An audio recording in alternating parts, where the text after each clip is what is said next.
चुड़ैल की सच्ची मित्रता। बहुत समय पहले की बात है। एक छोटे से गांव में एक लड़की रहती थी जिसका नाम सविता था। सविता बहुत ही साहसी और जिज्ञासु थी। उसे हर समय कुछ नया जानने की इच्छा रहती थी। गांव के पास ही एक घना जंगल था, जिसके बारे में लोगों का मानना था कि वहां एक चुड़ैल रहती है। लोग उस जंगल में जाने से डरते थे और बच्चों को भी वहां जाने से मना करते थे। एक दिन सविता ने अपने दोस्तों से कहा, मैं उस जंगल में जाना चाहती हूँ। मुझे देखना है कि वहाँ वास्तव में क्या है। उसके दोस्तों ने उसे डराते हुए कहा, नहीं सविता, वहाँ मत जाओ। वहाँ चुड़ैल रहती है जो बच्चों को पकड़ लेती है। लेकिन सविता ने उनकी बात नहीं मानी और हिम्मत करके जंगल की ओर चल पड़ी। जंगल में घुसते ही उसने देखा कि वहाँ बहुत सारे सुंदर फूल और पेड़ पौधे थे। वह सब कुछ देखकर बहुत खुश हुई और आगे बढ़ती गई। चलते चलते वह थक गई और एक पेड़ के नीचे बैठ गई। अचानक उसे कुछ आवाजें सुनाई दीं। उसने ध्यान से सुना तो उसे महसूस हुआ कि कोई गा रहा है। वह आवाज का पीछा करते हुए एक छोटे से घर तक पहुंची। घर के अंदर एक सुंदर महिला बैठी थी जो गा रही थी। सविता ने दरवाजे पर दस्तक दी और महिला ने दरवाजा खोला। महिला ने मुस्कुराते हुए कहा, आओ, अंदर आओ। तुम कौन हो और यहाँ क्यों आई हो?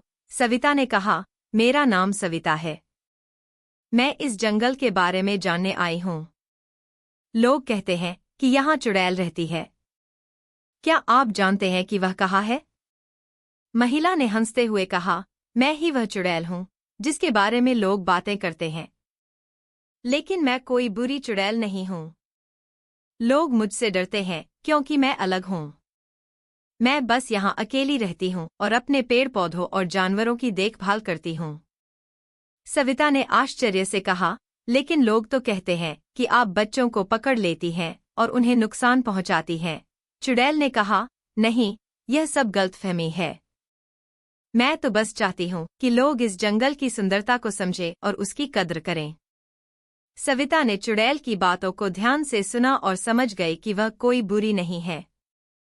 उसने चुड़ैल से कहा, आपका यह जंगल बहुत सुंदर है। मैं गांव जाकर सबको बताऊंगी कि आप कोई बुरी चुड़ैल नहीं हैं। चुड़ैल ने सविता को धन्यवाद दिया और कहा, तुम बहुत बहादुर और समझदार हो। तुम्हारे जैसी दोस्त पाकर मुझे बहुत खुशी हुई। सविता ने भी खुशी खुशी चुड़ैल से विदा ली और गांव वापस लौट आई। उसने गांव के लोगों को चुड़ैल की सच्चाई बताई और सबको समझाया कि वह कोई बुरी नहीं है। धीरे धीरे गांव के लोग भी उस जंगल में जाने लगे और उन्होंने देखा कि वहां की चुड़ैल वास्तव में कितनी दयालु और मददगार है। इस तरह सविता की वजह से चुड़ैल और गांव के लोगों के बीच मित्रता हो गई और सब मिलजुल कर खुशी खुशी रहने लगे। ऐसे ही मजेदार कहानियां सुनने के लिए तुरंत हमारे चैनल को सब्सक्राइब कर ले, ताकि आपको रोज नई नई कहानी सुनने का मौका मिले। सब्सक्राइब बटन तुरंत दबाइए।